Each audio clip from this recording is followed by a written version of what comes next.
So hello guys, myself Vishal Singh and today we will be doing our second lecture on practical organic chemistry. वैसे तो हमारे पूरे lectures JEE advance oriented रहते हैं purely, but on students demand अभी upcoming JEE mains के लिए ये जो टॉपिक हम टच कर रहे हैं काफ़ी एक्सक्लूसिव है, थोड़ा अनटच्ड रह जाता है और कॉन्सेप्चुअली ये थोड़ा सा समझ में आता नहीं है कि कर क्या रहे हैं। आप हमारे लेक्चर्स को अच्छे से फॉलो करो, आपको काफ़ी ज़्यादा हेल्प मिलेगी और 1 से 2 क्वेश्चन आपको पेपर में मिलने की संभावनाएं हैं और बिल्कुल एक्सक्लूसिव टॉपिक है। आप अगर ऐसा नहीं है कि इसके लिए कुछ और जानना चाहिए, आपको कुछ नहीं, बेसिक मोल कॉन्सेप्ट भी आता है तो आप इस टॉपिक को पकड़ के 1-2 क्वेश्चन अपने हाथ में कर सकते हैं, ठीक।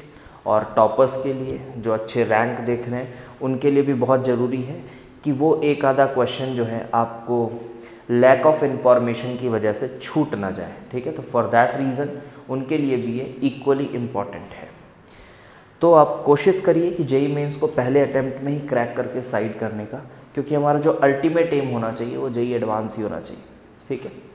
तो चलो बात करते हैं। आज बहुत ही अच्छे से आपको समझ आएगा, बहुत सारे मेथड्स पढ़ेंगे हम, लिबिक्स मेथड पढ़ेंगे, केरियस मेथड पढ़ेंगे, ड्यूमास पढ़ेंगे, जेल्डाल्स पढ़ेंगे। इसमें सबसे ज़रूरी जो मेथड आपको कहूँ मैं तो जेल्डाल्स मेथड है, उसको बहुत अच्छे से देखना वीडियो में, कॉन्सेप्चुअली समझना कि कर क्या रहे हैं और कैसे क्या चीज़ों को एस्टिमेट कर रहे हैं। एक बात और आपको बता दूं, इसमें ये कुछ फार्मूलाज आएंगे, इसको रटने की कोशिश मत करना, ये कुछ भी कोई फार्मूला नहीं है, वो मैंने बस यहाँ पे पेस्ट कर दिया है। ऐसा कोई वो फार्मूला नहीं है, बेसिक यूनिटरी मेथड है, बेसिक मोल कॉन्सेप्ट है जो लैंग्वेज ऑफ केमिस्ट्री में आप 11th एंटर करते पढ़ते हो, या फिर हम फाउंडेशन में बच्चों को 9वीं 10वीं में पढ़ा देते हैं वो सब, ठीक है। तो वही सब चीज़ें, ज़्यादा कुछ नहीं उसमें। फार्मूला कोई ऐसा बड़ा फार्मूला मत सोचना उसको, ठीक है, उस नज़रिए से मत देखना। चलो देखते हैं पहला मेथड हमारा लिबिक्स मेथड, कार्बन और हाइड्रोजन एस्टिमेट करने के लिए।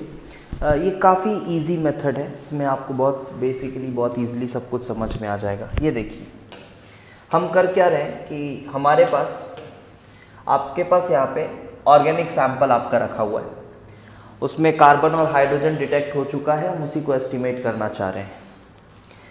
आप यहाँ से ड्राई स्ट्रीम ऑफ ऑक्सीजन डालिए और इधर कॉपर ऑक्साइड के पैलेट्स रखे हुए हैं। मोर और लेस हम चाह रहे हैं कि जो कार्बन है और हाइड्रोजन है वो ऑक्सीडाइज हो जाए, कोई बहुत खास रिएक्शंस है नहीं इसमें। तो सैंपल में प्रेजेंट कार्बन और हाइड्रोजन दोनों ही ऑक्सीडाइज हो जाएंगे अपने अपने ऑक्साइड्स में, एक जाएगा CO2 में, एक जाएगा वाटर में, ठीक है। तो यहाँ से आप ऐसा इमेजिन करो कि यहाँ से CO2 और वाटर दोनों निकल के आ रहे हैं। अब यहाँ पे हमने क्या अरेंजमेंट रखा हुआ है, एनहाइड्रस कैल्शियम क्लोराइड और यहाँ पे KOH का सोल्यूशन। तो ये एनहाइड्रस कैल्शियम क्लोराइड क्या करेगा, वाटर को एब्जॉर्ब करेगा, उससे इसका मास बढ़ जाएगा। तो उससे हम ये पता कर लेंगे कि वाटर जो हमारे पास आया है वो किस मास का निकल के आया है सैंपल से। इसी तरह से KOH सोल्यूशन बहुत फेमस है, बेसिक सोल्यूशन है, तो ये एसिडिक गैस CO2 को एब्जॉर्ब करेगा। तो एसिडिक गैस एब्जॉर्ब करेगा तो इससे ये भी पता चल जाएगा, इसको वेट कर लेंगे बिफोर एंड आफ्टर, और इससे पता चल जाएगा कि CO2 जो है उसका क्या मास आया है। अब बेसिक आइडिया ये है कि हाइड्रोजन के जो मोल्स रहे होंगे H2 के आप सैंपल में देखो, या 2H के सोच लो आप, तो हाइड्रोजन के जो मोल्स होंगे वही मोल्स वाटर के भी होंगे, क्योंकि 2H से एक वाटर बन रहा है, 2H से एक वाटर बन रहा है ऑक्सीडाइज होके। तो जो मोल्स ऑफ वाटर है, मोल्स ऑफ 2H या मोल्स ऑफ H2 आप सोच लो, क्योंकि ऑर्गेनिक। तो अगर अपने पास वाटर के मोल्स यहाँ पे आ गए तो हम उसको इंटू 2 करेंगे तो वो मास ऑफ हाइड्रोजन आ जाएगा in the organic sample. This is quite a common sense. यहाँ देखिए आपको फॉर्मूला जिसको आप बोल रहे हैं, ये वेट ऑफ CO2 अपॉन 44, ये कार्बन डाइऑक्साइड के लिए भी वही एप्लीकेबल है।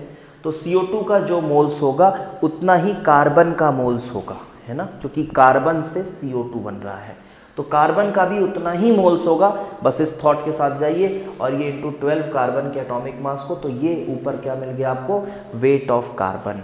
weight of carbon upon weight of organic sample, this will be the percentage of carbon, and similarly weight of water upon 18, this is moles of water which will be same as the moles of hydrogen, multiply by 2 because mass 2 से multiply किए, और इस तरह से percentage of hydrogen और percentage of carbon हमने estimate किया using a simple Liebig's method। इसमें अब एक आधा मॉडिफिकेशन है, उतना ज़रूरत नहीं है, बट फिर भी आप थोड़ा सा देख लो, क्योंकि ये मेथड नॉर्मली हमने देखा तो बहुत ईजी था। तो एक आधा मॉडिफिकेशन ये है कि सुनना ध्यान से, समझ में आ जाएगा, ऐसे देखोगे तो नहीं समझ आएगा, थोड़ा सा समझ लो।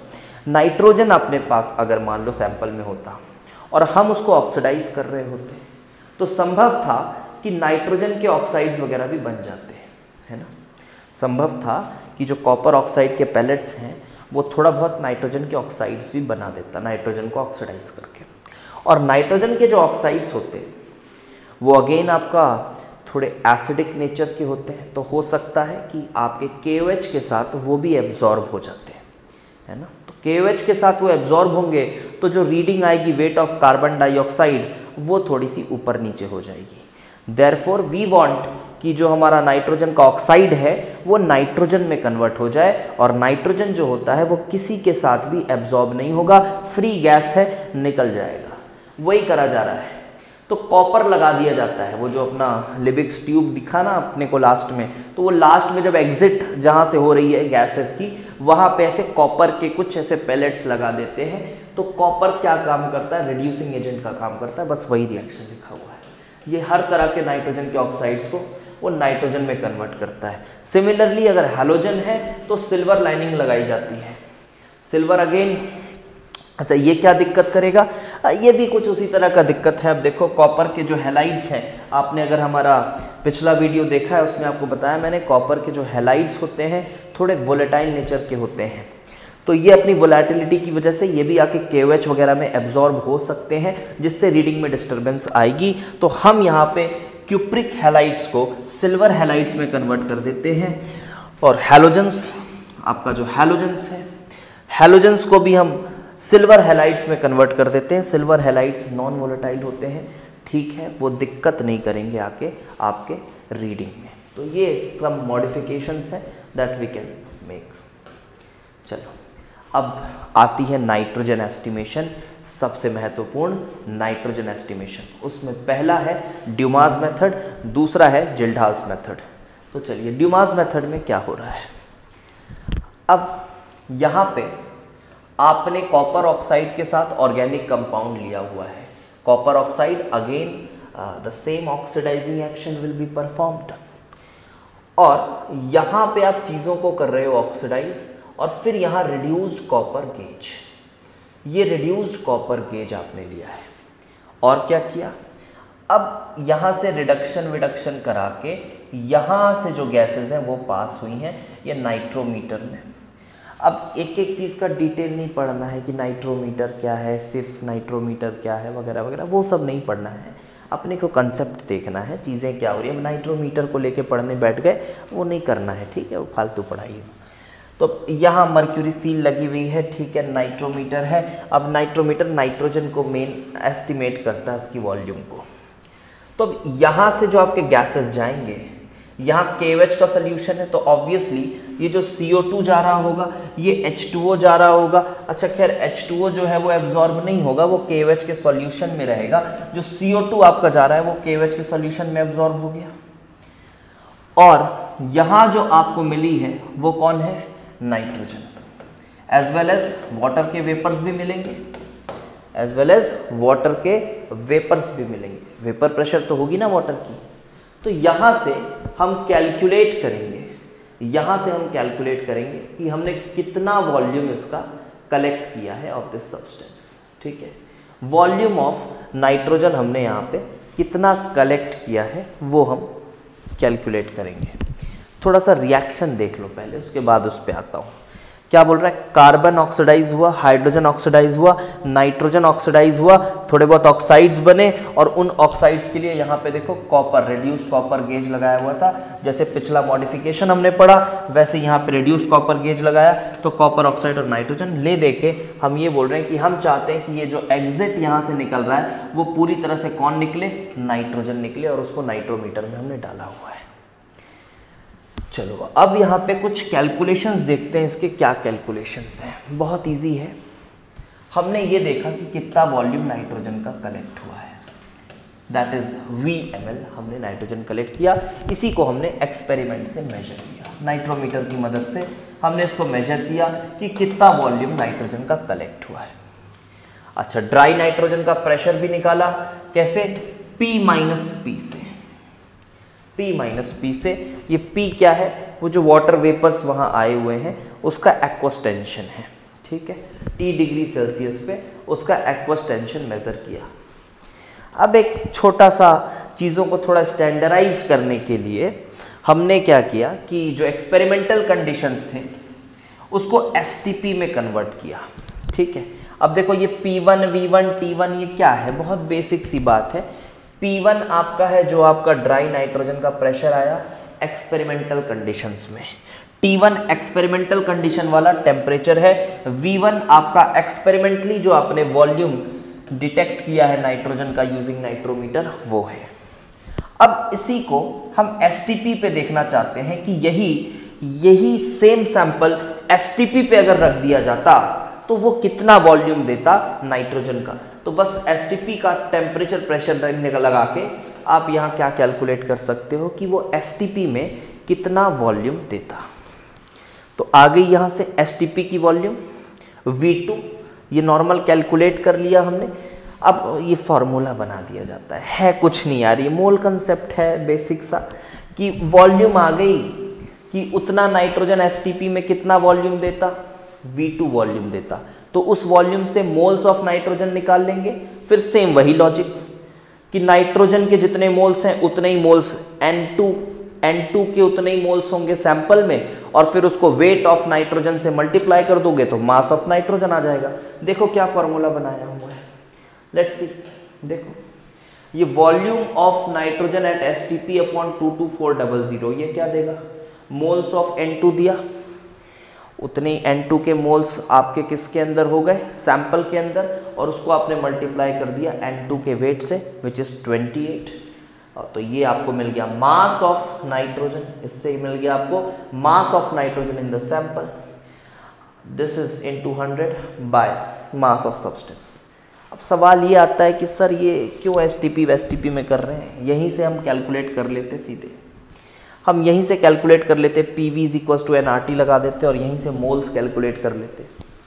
कर सकते हो, कोई दिक्कत नहीं, कर सकते हो। वहाँ भी PV is equal to nRT लगा के थोड़ा कैलकुलेशन बड़ा सा हो जाता है, इसलिए थोड़ा स्टैंडर्डाइज कर दिया गया है चीज़ों को और स्टैंडर्ड कंडीशंस में अपन ने डिफाइन कर दिया है, ठीक है।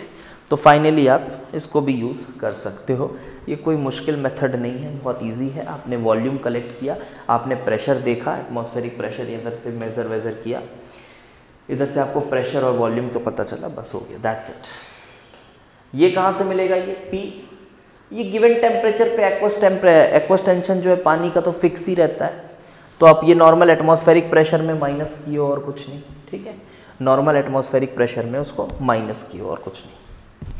चलो तो चलो समझते हैं नेक्स्ट मेथड को, वो है जेल्डाल्स मेथड, द मोस्ट इम्पॉर्टेंट।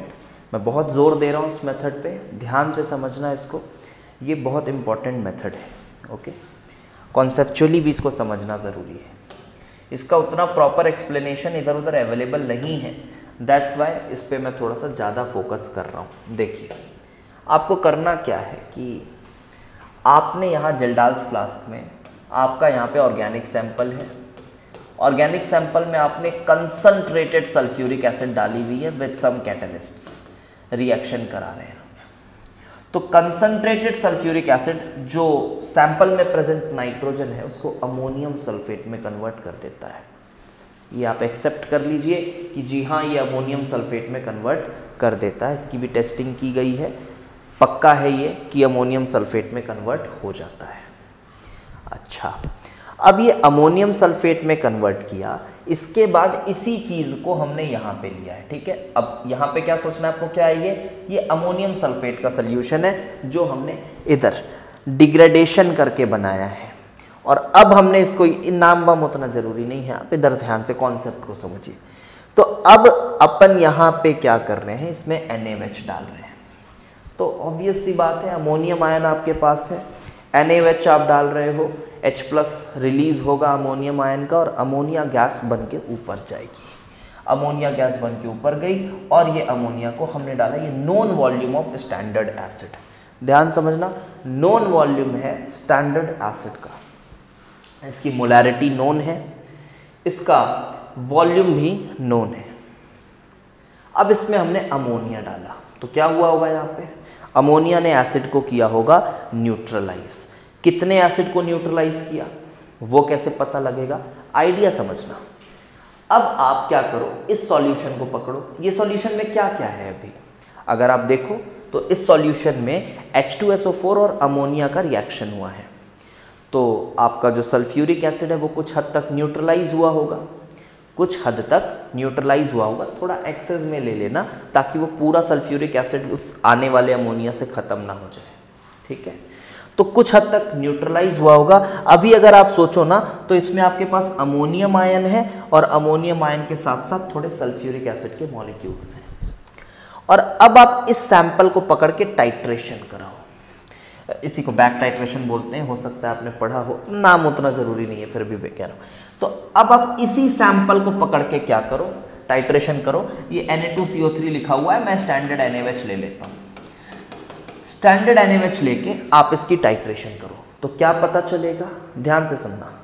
तो यहाँ से आपको पता चल जाएगा कि कितना वॉल्यूम सल्फ्यूरिक एसिड का बचा हुआ है, मिल जाएगा।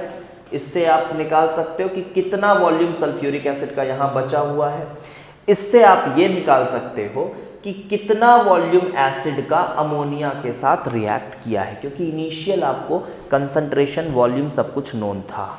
तो बस यही आइडिया है। यहाँ से हमको इस टाइट्रेशन से, इस बैक टाइट्रेशन से हमको पता चलेगा कि कितना वॉल्यूम सल्फ्यूरिक एसिड का बचा हुआ है, कितना था वो पता था, माइनस किए तो ये पता चल गया कि कितने ने अमोनिया के साथ रिएक्ट किया है।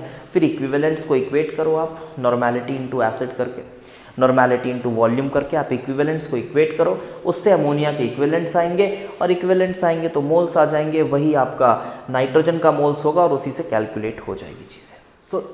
सो ये जो टाइट्रेशन हो रहा है ना, बैक टाइट्रेशन, इसमें आपके पास जो इंडिकेटर है वो भी एक काफ़ी इंपॉर्टेंट रोल अदा करता है।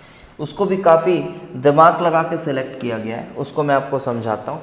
देखो कौन सा इंडिकेटर अपने पास है, we are using methyl orange and not phenolphthalein, we are using methyl orange. Reason समझिएगा, आप इस वाले सोल्यूशन का टाइट्रेशन करा रहे हो, है ना, और इस सॉल्यूशन में आपके पास क्या क्या है, आपके पास इस सॉल्यूशन में अमोनियम आयन है, ध्यान से देखना, आपके पास अमोनियम आयन है और साथ ही साथ सल्फ्यूरिक एसिड है, अमोनियम आयन है और सल्फ्यूरिक एसिड है। आप चाहते हो सिर्फ सल्फ्यूरिक एसिड की अमाउंट को एस्टिमेट करना, you want sulphuric acid molecules only to be estimated, और आप ऊपर से डाल रहे हो स्टैंडर्ड NaOH का सोल्यूशन, टिप टिप टिप टिप NaOH ऊपर से डल रहा है। अगर आप फिनोफ्थलीन, अब आपको पता होगा ये भी थोड़ा स्लाइटली एसिडिक है, अगर आप उसको न्यूट्रलाइज करते जाओगे, खैर सल्फ्यूरिक एसिड को अगर आप न्यूट्रलाइज करोगे तो सोल्यूशन की pH जो होगी, जैसे सल्फ्यूरिक एसिड कंप्लीटली न्यूट्रलाइज हुआ, सोल्यूशन में सिर्फ आपका अमोनियम आयन भरा है, तो सोल्यूशन की जो pH होगी वो आपको पता है रफली 4.5-5 के आसपास होगी, एकदम स्लाइटली एसिडिक, वीक एसिड है ये अमोनियम आयन। और अगर आप और NaOH डालोगे, अमोनियम आयन भी न्यूट्रलाइज होता जाएगा, तो मैं मानूं अगर कि पूरा अमोनियम आयन न्यूट्रलाइज हो गया है एग्जैक्टली, तो जो सोल्यूशन की pH है वो 8-10 के आसपास पहुंच जाएगी। इसके साथ तो आप एग्री करते होगे, थोड़ी बहुत फिजिकल केमिस्ट्री की बेसिक नॉलेज भी अगर आपको है तो आपको ये बातें पता होंगी। तो अगर मैं फिनोफ्थलीन यूज़ कर लेता तो फिनोफ्थलीन तो कलर चेंज 8-10 के रेंज में करता है, तो मेरा जब मैं NaOH डाल रहा होता तो ये तो टाइट्रेट हो ही जाता पूरा, उसके साथ साथ अमोनियम आयंस के जो H+ एसिडिक थे वो भी टाइट्रेट हो जाते, but we don't want ammonium ion. यहाँ पे हम अमोनियम आयन नहीं चाहते, हम तो सिर्फ सल्फ्यूरिक एसिड चाहते हैं ना, आपको लॉजिक बताया इसके पीछे का। वी वांट कि सल्फ्यूरिक एसिड मॉलिक्यूल्स कितने बचे हैं, उससे हम निकालेंगे कि सल्फ्यूरिक एसिड कितने यूज हुए हैं, उससे हम ये पता करेंगे कि अमोनिया सल्फ्यूरिक एसिड के साथ कितना रिएक्ट किया है। तो दैट्स वाई ये आपको पता होगा, ये रेंज जो है ये मिथाइल ऑरेंज की, खैर रेंज मिथाइल ऑरेंज की 3 से 4.5 के आसपास है रफली कलर चेंज करने की। तो जैसे ही सल्फ्यूरिक एसिड मॉलिक्यूल्स न्यूट्रलाइज होंगे, मिथाइल ऑरेंज अपना कलर चेंज कर लेगा, और इस हिसाब से हम बहुत ही सही प्रिसीजन के साथ हम टाइट्रेट करेंगे और सल्फ्यूरिक एसिड का अमाउंट निकालेंगे। अब ये क्या है, अब ये देख लो, ये छोटा सा फॉर्मूला लिखा हुआ है, this is normality of acid into volume of acid used. ये एक्चुअली में क्या बता रहा है, normality volume of acid used और नॉर्मेलिटी ऑफ एसिड, ये आपको कहीं ना कहीं इक्विवेलेंट्स ऑफ अमोनिया देगा, because N1V1 is equal to N2V2, ammonia के साथ ही तो रिएक्ट कर रहा है वॉल्यूम ऑफ एसिड, तो ये कहीं ना कहीं आपको इक्विवेलेंट, कुछ नहीं है, कोई बड़ी चीज़ नहीं है, नॉर्मल बेसिक सा एक इक्विवेलेंट कॉन्सेप्ट का फॉर्मूला है जो बच्चे शुरू में सीखते हैं क्लास 11th एंटर करते हुए। तो ये आपको इक्विवेलेंट्स देगा अमोनिया के, अमोनिया का n फैक्टर 1 है, तो मैं इसको मोल्स ऑफ अमोनिया मान लेता हूँ, है ना। अब सिंस हम यहाँ पे जो वॉल्यूम ले रहे हैं ना वो मिलीलीटर में ले रहे हैं, जो हम वॉल्यूम ले रहे हैं वो मिलीलीटर में ले रहे हैं, दैट इज वाई ये कहीं ना कहीं मिली मोल्स देगा आपको, किसके, मिली मोल्स देगा वो आपको अमोनिया के। तो अमोनिया का अगर वो मिली मोल है तो वो नाइट्रोजन का भी वही मिली मोल है, क्योंकि नाइट्रोजन ही तो अमोनिया बन रहा है सैंपल से, ऑर्गेनिक सैंपल से, तो वो मिली मोल्स ऑफ नाइट्रोजन है कहीं ना कहीं, ये this is millimoles of nitrogen. और उसको अगर मोल्स में कन्वर्ट करूंगा तो इनटू करूंगा मैं 1000 से, सॉरी मिली मोल्स है तो मैं मोल्स में कन्वर्ट करूंगा डिवाइड बाई 1000 करके, और फिर मास में कन्वर्ट करूंगा इनटू 28, सॉरी सिंगल एक नाइट्रोजन एटम है तो मल्टीप्लाई करूंगा मैं 14 से, तो ये मास ऑफ नाइट्रोजन आया, परसेंटेज चाहिए मुझे तो इनटू 100 कर रहा हूँ, तो यहाँ से ये आई कौन सी नंबर 1.4। तो ये एक्चुअली में पूरी तरह से परसेंटेज निकालने का ही फॉर्मूला है ऑफ नाइट्रोजन। वो फॉर्मूला कुछ नहीं है, कॉन्सेप्ट आपको इतना बेहतरीन तरीके से समझा दिया हूँ, अगर थोड़ा भी दिमाग रखते होगे तो चीज़ें कभी नहीं भूलोगे, ठीक है। अबे आपको एडवांस की फैकल्टी आपको ये सब टॉपिक इस तरह इस बेटर लेवल में पढ़ा रही है ना, तो आपको इससे बेटर कुछ नहीं मिलेगा। चलो देखो, अब ये लास्ट मेथड है केरियस मेथड, ये बहुत इजी है। केरियस मेथड अपन हैलोजन से एस्टिमेट कर सकते हैं, इससे सल्फर भी एस्टिमेट कर सकते हैं, कुछ नहीं, प्रेसिपिटेट का मास गिन लेना है बस, ठीक है। देखो पढ़ लो बस एक बार, कुछ नहीं है उसमें। ये अपना केरियस ट्यूब होता है, इसकी साइज वाइज कुछ इंपॉर्टेंट नहीं है, आपको याद नहीं करना है। फ्यूमिंग नाइट्रिक एसिड के साथ यहाँ पे एक ऑर्गेनिक कंपाउंड आप डाल के रखे हुए, और सिल्वर नाइट्रेट का सॉल्यूशन आपने डाला, इसको हीट वीट किया तो क्या हुआ, अगर हैलोजन प्रेजेंट है आपके पास, अगर आपके पास हैलोजन है, हैलाइड आयन में कन्वर्ट होगा और वो सिल्वर के साथ, सिल्वर नाइट्रेट का सोल्यूशन है, प्रेसिपिटेट बना लेगा अंदर ही अंदर, और अंदर ही अंदर प्रेसिपिटेट बनाएगा। प्रेसिपिटेट के मास को आप देख लो, आप मान लो प्रेसिपिटेट का मास जो है बेटा वो x ग्राम आया, तो अब उस x ग्राम में, अब लगा लो यार यूनिटरी मेथड लगा लो, वो x ग्राम Ag, x में x कितना होगा, एटॉमिक मास अपॉन 108 सिल्वर का mass plus atomic mass of x into x, ये क्या होगा, ये ही चीज़ आपकी है mass of halogen in W gram of the substance. लगा लो यूनिटरी मेथड और कुछ नहीं, ओके। इसी तरह से आप ना सल्फर को भी एस्टिमेट कर सकते हो। सल्फर को एस्टिमेट करने के लिए इसी तरह से आप मेथड देख लेना, वहाँ पे बेरियम सल्फेट का प्रेसिपिटेट आएगा, और उसके बाद आप सेम वही चीज़ आप यहाँ पे silver chloride, silver bromide, silver iodide कुछ भी ले सकते हो, वैसे ही वहाँ बेरियम सल्फेट का प्रेसिपिटेट से आप सल्फ़र का अमाउंट एस्टिमेट कर सकते हो। आई होप आपको एस्टिमेशंस बहुत अच्छे से समझ आ गए होंगे, ओके। तो वीडियो को ज़्यादा से ज़्यादा लाइक करिए, शेयर करिए, जितने ज़्यादा से ज़्यादा लोग हो सकते हैं आप शेयर करिए, क्योंकि वीडियोस को बनाने में मेरा भी काफ़ी टाइम लगता है ना। और अगर आप चाहते हैं बहुत अच्छी एडवांस की कंटेंट आपको आगे मिलती जाए तो बिल्कुल चैनल के साथ जुड़े रहे, और टेलीग्राम ग्रुप भी आप ज्वाइन कर सकते हो हमारा, उसमें उसका लिंक आपको डिस्क्रिप्शन में मिल जाएगा, ठीक। उसमें जो भी आपके छोटे मोटे डाउट्स हैं वो क्लियर होते रहते हैं, और अगर कुछ मेजर कन्फ्यूजन होता है तो मैं भी वहाँ पे पार्टिसिपेट करके आपके कन्फ्यूजन्स को दूर करने की कोशिश करता हूँ, okay. So thanks for watching.